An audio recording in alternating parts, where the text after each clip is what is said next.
What's up, everybody? This is Zach from Crew 42, and we are here for the back 12 of round 2 of the Cracked Plastic Classic. Say that 5 times fast at Caldbrook Park in Climax, Michigan. And again, commentating with me, I've got Matt Jackson. How you doing, Matt? Good, man. Stoked to be back for the back 9 and excited to see these Warriors through this conditions. Oh, yeah. Here's the front 12 scores. Definitely some higher scores just because the conditions are absolutely brutal right now. Heavy winds, lots of snow, really, really cold temperatures. These guys are looking to try to turn this back 12 around and see if they can shoot some hot scores and keep themselves in the lead. Starting off with hole 8 as well, 294. This, in my opinion, is the biggest must-get on the course. It definitely has some teeth. This is one of the crossing fairways. So if you hyzer too quickly, especially in the snowy conditions, you'll end up down that hill and have a really tough putt. But the hole itself is pretty straightforward. You're just throwing a backhand with a light fade at the very end of your disc. You can see Tony there fading a little bit to the right, calling the disc to come back. He's getting some decent skips. And he'll have a look. Oh, yeah, for sure.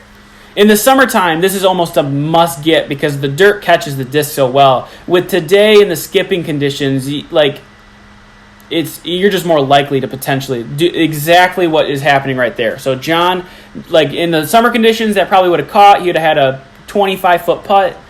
Snowy conditions, threw his disc with a big skip way to the left, and so he's going to have a huge putt up the hill. Remember this hole. The one thing you do not want to do is saw off early.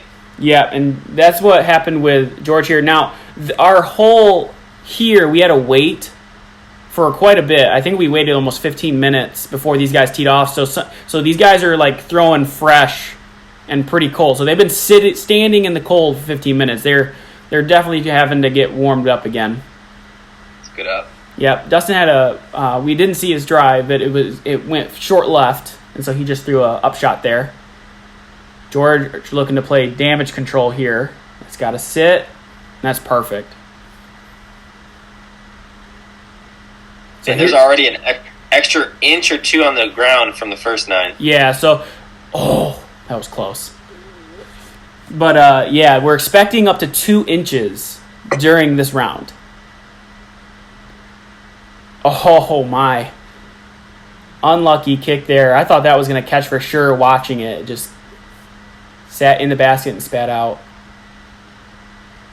So many front baskets. Yeah, I mean, and it feels, for Tony there, it feels like he should have just thrown higher, but he has a death putt there. If he misses even slightly, he's got a 40, 50-foot putt coming back up the hill. For sure. So that he's being as safe as possible with really windy conditions, and it was a great putt, but just a touch too short. There's a great putt, George. Yeah, nice little fist pump from him. He's still got a smile on his face. I love playing with him. He's always a great time to play with. Hole 9 now, 159 feet. This, I would argue that the open players say this is the biggest must-get you need to have. However, in my opinion, it's got some crazy teeth to it because, especially with these conditions, if you kick off any tree, you're scrambling pretty heavily. I've played this hole before, and I've kicked the early tree on the front side, and I went into the fairway you see on the right side, and I still took a 5. It was just slightly embarrassing, but this is like a signature Caldbrook hole, in my opinion. Yeah, you have to get off the tee. It's 159 feet. You need to get off the tee box just to have a chance. Yeah, and if you don't, you're really struggling for even a safe par. Yep. John actually had a really early release. And he even said was a terrible shot, and it somehow snuck through every tree, gave himself a 15-foot look, and he just turned around and gave a quick fist pump because of it. Dustin getting through everything as well. He went a little long, and so does George here. So the 3 of them are able to hit the gap. Tony hit an earlier tree, but he's going to have a real long, probably 70-footer up the hill. And you can see him calling for it to stay straight, and the wind is just not going to cooperate. So he's going to have a 20-foot putt to try to save his par. Nice putt. That's a great putt. Yeah, that's a tough putt. And that was a great make. There's George from probably 25 feet. Oh, no. A snow roll? Oh, my. He's probably building a snowman. Oh my lord! I'm surprised the disc didn't get that much bigger. Right? Real unfortunate roll away. That's rare too, like you said. It's a snow roller. Like usually, you don't see that very often. No, I mean there's a definitely packed snow underneath this fresh powder, but I would expect the powder to catch. There's a good catch. Yep. That 7 spot. Yep. 100%. 7 spot and a good, catches every time. Good day. Yep. I like to challenge that, catch it every time because I've hit a couple rims that have spit out. But I'm an AM player, so I mean, it is what it is. All right, hole 10. I would argue that Donut thinks this is the most unfair hole on the course by a mile. There's really no gap. When you walk up the fairway on the left side, it looks like there's a gap you can attack. I agree with him. I don't think there is, but these guys are probably going to go forehand to try to attack it. It's incorrect. John's going with thumber. I'm all for the thumber play. Yep, and that's actually not a bad play. That's probably pretty safe. Keeps the disc skinny from the trees. Here's a common play: is a backhand turnover putter. This is what I try with my Big Z Luna when I throw it. It does not usually go very well. Definitely one of my least favorite holes because I'm not good at it, but it's a fun hole. This is probably one of the more famous holes at Caldbrook because people know it. And there's a great throw from Tony. Hands in the air. George going with that zone again.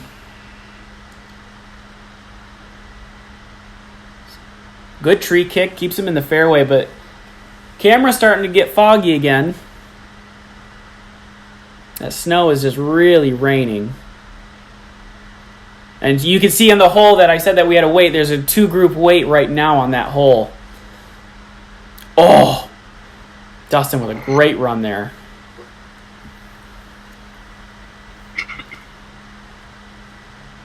Ooh, John had a good line on it, not quite enough to get there. And then here come all the tap-ins. And like you said, when you play winter golf, there's a lot of tap-ins. Oh, yeah. There's just, especially in conditions like this, it's just a lot of 15-footers, 10-footers that... There you can see me in my bright yellow Western hat. I look just positively happy. But you always look happy. That's very true, right? Huge shout out to Donut for helping me out today and coming out and weathering the storm with me for today. That was a huge shout out. Everything, he's helped me so much with the channel. Hole 11 now, 180 feet. This is a pretty simple hole, must get for these guys, even in these conditions. Pretty standard hyzer putter shot. Pretty open gap for the course especially. So these guys are looking to capitalize and try to get a birdie here. And Tony, you can't see it. There's an invisible branch. Even when we were watching it in person, you couldn't see it. There's an invisible branch that he hit, and it stopped him short. You see for his reaction there. There's John. That almost looks like a fairway driver. I think it was a Buzz. I think I saw the Buzz logo. Okay. That would make sense. Which is not uncommon, even though the hole's really short. You choke up when it's cold. Yeah. There's a great shot from Dustin, too. He's right next to the basket. George with a early release. Kicking a... Oh, my Lord. That's the guardian tube on that tree that's kind of hanging off of it that he hit. Look at the wind. Yeah, the wind is crazy. George is fearless. He's going for it. Fearless, too, with throwing a white putter. It does have that. I think it's a red Nate Doss. Krista Challenger, right? Yeah, I think it's a Nate Doss logo on the front of it. So luckily he has something to identify in the white snow. For sure. John able to capitalize on the hole and get the birdie. George having to double check there, making sure that was going to stay in. But he's able to save his par. Here's Dustin. I'm pretty sure this is his birdie look. Yep. Nice. Good 2. And I think here's Tony for his, I believe it's his par save. Yep, and he does so.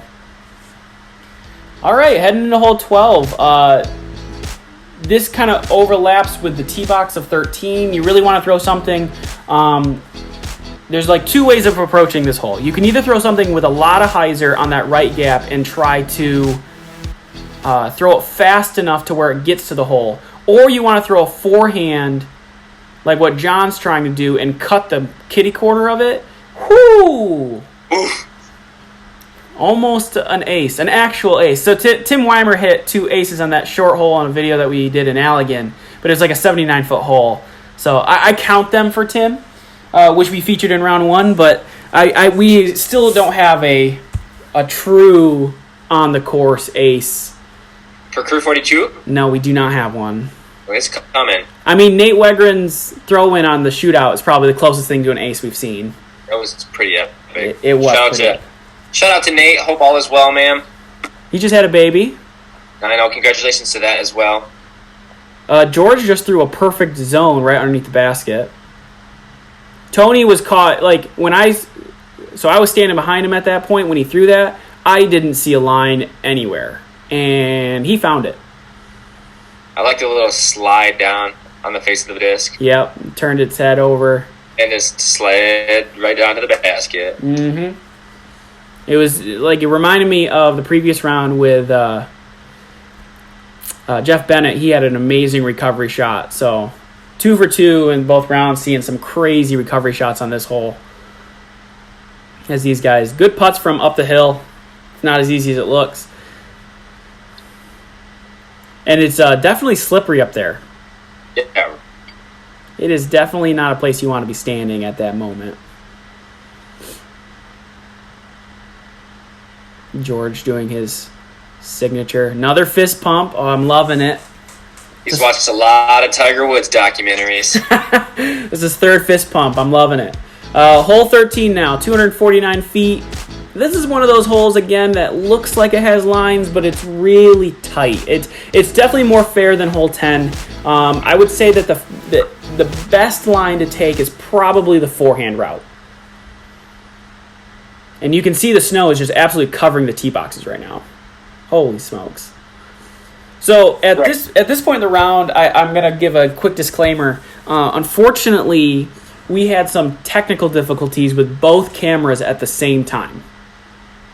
That's unfortunate. Yeah, no kidding. So you'll see John and George throw from this camera, and then so here you can see the lens went nuts here. Like it was bad. But you'll see a couple shots here in the next couple holes where all of a sudden it kind of clips away. That's just because we had some crazy technical difficulties. When you have really cold weather and you have technology, the technology doesn't work as well. Like, surprise, surprise. But so you'll see some weird clipping here from time to time, but just know that we've had some technical difficulties. But we do get the rest of the round. It's just on a couple spots here and there that we had some problems. But Tony had a great run at it from the tee box, just hit an unlucky tree at the last moment. And John, not sure what happened there. He's wanting that putt back for sure. Nice. Good putt. Yeah, solid putt. I'm glad he got those 6 inches up in the air to get that to go in finally. Because he's deserved so many putts right now, and he has not gotten. John and Dustin, I mean, all of them are having a much better back nine, even though the conditions are not that much better. If anything, it's worse. Yeah, I mean, and this part of the course is definitely not. Yeah, this part of the course is not where you want a lot of crazy windy conditions. Hole 14 is no exception. 210 feet. I see a lot of people throw backhand, which is dangerous because of the slope of the hill. This is the play I think is more common and safer is the forehand. So if you can throw it around in that gap and let the disc naturally come back with its fade towards the basket, it's more likely to stick on the hill. So here you can see the camera having some more difficulties with the lens. I mean, the snow was just, not only was the snow falling rapidly, it was wet. So it just stuck to my lens really, really badly. Dustin having a great shot there. He'll be in circle for sure. He's showing how you throw the backhand. That wet snow makes it very tough to keep the disc dry, too. Oh, yeah. These guys were going through towels like crazy. I bet. I mean, George was well prepared. Experience, I'm telling you. Oh, Dude's yeah. a polar bear. I mean, he knew. So here's John now, putting a little downhill. What a putt. Oh, what a putt. That deserves a crew view for sure. I mean, that's a big putt too. If you're looking at the scores right now, he had one over, I think, in round 1, so he had the high, with the card tied with the highest score. George with another just short putt, hit front basket. But John's really, really shooting well this back 12 now. That's a good putt too. Yeah, it's a great putt up the hill. Good birdie from him. And that was a great drive. That was a pretty solid hole. Yeah, I mean, if it's in these conditions, I would never have guessed that you would have gotten 3 birdies. Like, nothing against these players. I mean, just in general, like I can't imagine a card shooting any better than that. All right, hole 15, 201 feet. This one is, you got some options. You can throw a backhand putter that flexes back on the left gap, or you can throw a forehand aggressively and try to get the skip towards the basket. Or there's the inside gap on the right where you can see that Dustin was trying to hit there, but unfortunately he went hit that first tree right there. You can do that as well, but it's very tight. So here's some more technical difficulties as was mentioned earlier. My camera actually turned off. And so we only had the catch cam for these guys throwing. I was slightly panicking at this moment, by the way, in case you're ever wondering what it's like to be sitting in the middle of a round near the end of it, and all of a sudden your camera shuts off. It's not fun. Your camera's giving you attitude. Like, why do you have me outside right now? It was not happy with me. Thankfully, I got it back on. So here's my camera turned back on. I was able to plug into another battery pack, and apparently that's what it needed. So good up shot. Yeah, great up shot. It's always good when you don't have to putt. Yeah, I mean, especially for par. Good run from Dustin there. It was a little left, but it was a good distance.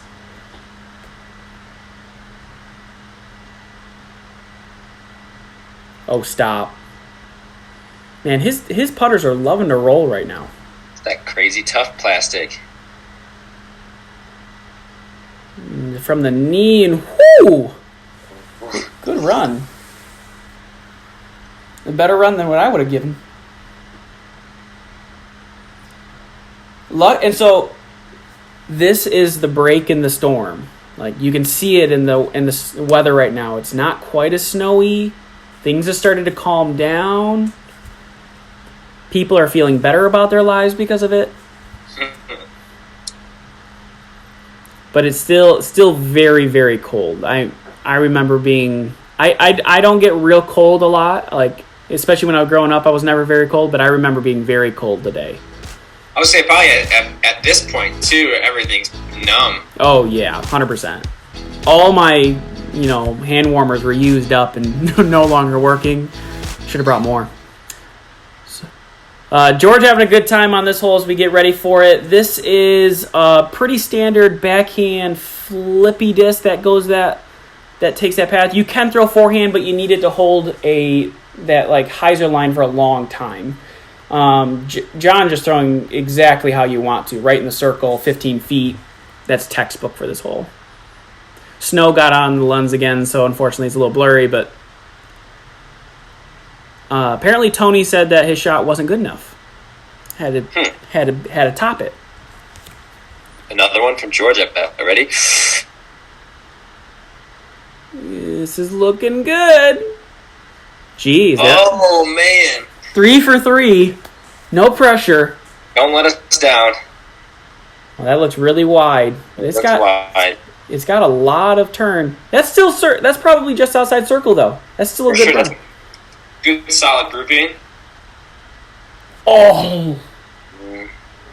Oh, just off the top of the basket. 2. So it looks like these guys are going to be tapping in for their bird. John is blazing through the course right now. Yeah, he is. He weathered the storm on the back 12 really well. He's 5 down in the back 12. That's hot. That's very good.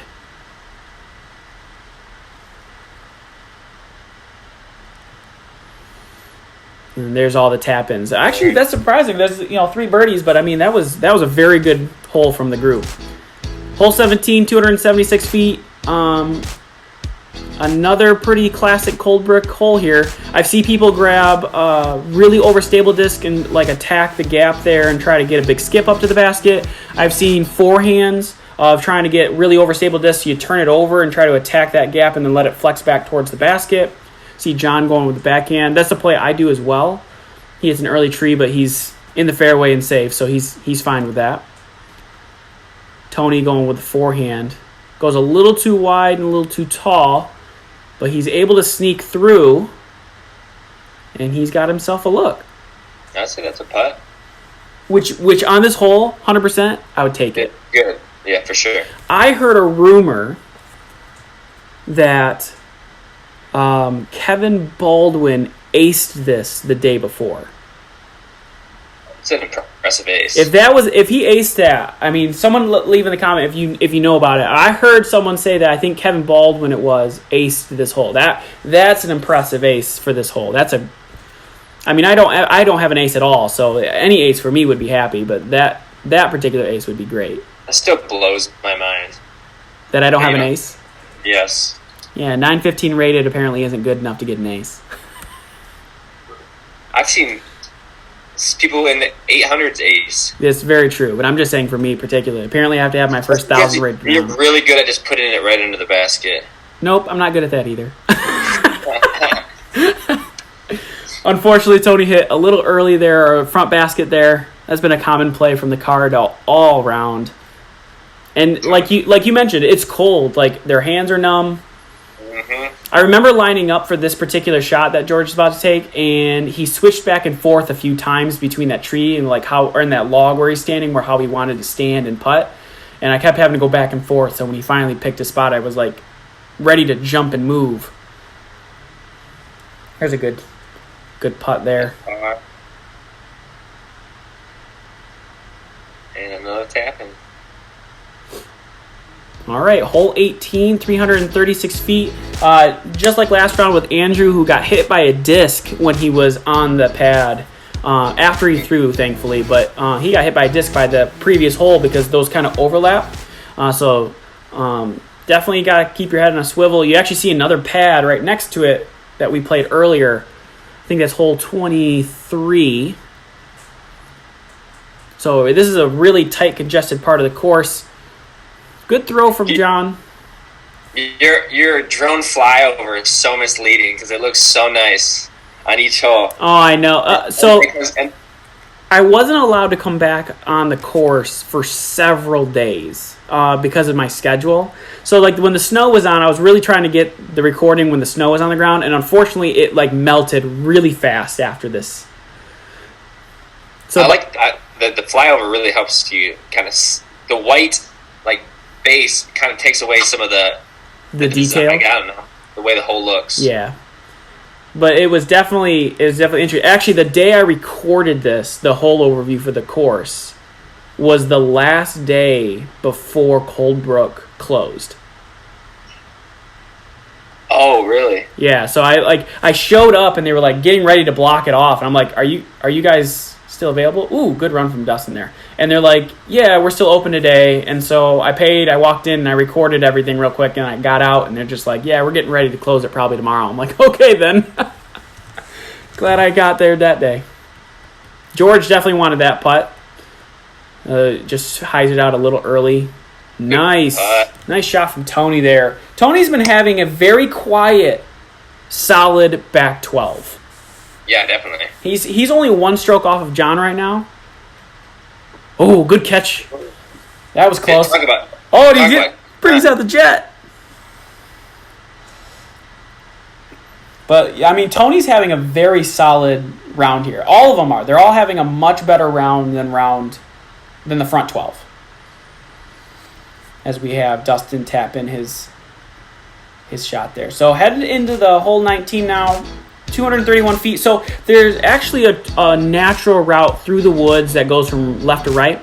No one takes it in the open field because it's not an easy gap to hit. But this open hole on the right side, if you just grab a destroyer and rip it through there, you get a decent look. And even though the ice is OB today, all that swampy area is still in bounds, and because it's frozen, it's relatively easier to stand on. So you'll see probably all 4 of these guys just rip it in that direction. Makes sense. I mean, there's like no downside to it. In the summertime, when that marsh is like you sink 8 inches if you step into it, it's a little harder to make that decision. So we're 2 for 2. Both of them are a little deep to the hole, but they'll have looks. I'm not sure what this disc is in George's hand. I'm going to guess Raptor. Could be. And that was nearly perfect. It was just a touch, I think probably too wide for it to have a chance to skip up on top of the hill. And this looks inside from Dustin. He's looking to pierce through, and he does. He pierces through the trees. He's got himself a long look.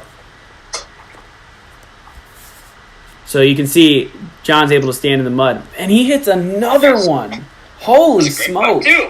He is just tearing up this back 12. He's 7 down through 12. Johnny's on fire. He is on fire. Tony also hitting the bird. Tony having a fantastic round. Dustin kind of doing the classic, hitting the front cage. Everyone on the card's been doing it. But, I mean, it's cold conditions. This is the last hole. And I know for a fact these guys are ready to be done. That was a rough round. That was a rough round to play. Lots of weather. So much more green this back 12. John having a clean 12 there, shoots 7 down. Really solid. Tony also going bogey free. George had a little rough spot in the beginning, but cleaned it up at the end. And now when we're looking at the final standings here, Tim Weimer, who we featured in round 1, actually even shot hotter. He shot 63 and has tied John for the lead. What a build-up we have, ladies and gentlemen. So we will have a playoff video in addition later on. So stay tuned for that for sure. Thanks again, Matt, for commentating with me. It's been a pleasure. For sure. Thank you so much for having me. It's been my first experience for this, and it was easy and fun to watch. So thank you, guys. Yeah, for sure. And it definitely won't be your last. We'll bring you back. Appreciate it, yeah. And hopefully next time we won't have the COVID-19 stuff so that you won't have to commentate from across the way. Cool with me. And everyone else, stay healthy and safe out there. For sure. Thanks to our Patreon supporters for helping us provide disc golf coverage in the Michigan area. Thanks for watching, guys, and stay tuned for that playoff video coming soon.